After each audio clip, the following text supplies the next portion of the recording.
I think that we have a short window of time to act and hold global warming to the low end. And here's something that we could do if we were to do that. What does that mean? Well, let me tell you about pikas. Pikas are little mammals that live in the high alpine terrain. I met my first pika when I was 18, and I traveled from my home in south central Tennessee to the Rocky Mountains for the first time. Spent 2 weeks in the Sawtooths, and every evening by the Cirque Lakes in the high jagged mountains there, you would hear the beautiful sound of these creatures.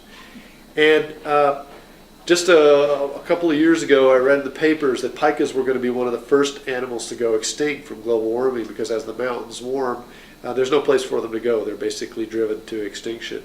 And when I was on Mount St. Helens, soon after I'd read about the extinction of these pikas with my daughter, we were there on Father's Day a couple of years ago climbing the mountain. It's beautiful. In June, vast snowfields covering the mountains.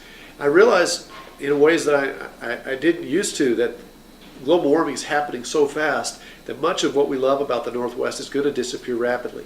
By mid-century, half of the snowpack in the Cascades will be gone this summer.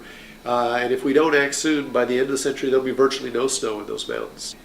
If we do act soon, though, then somewhere in June, in the Cascade Mountains, there will still be vast expanses of snowfields, and there will still be rivers and streams feeding the salmon, and there will still be alpine meadows.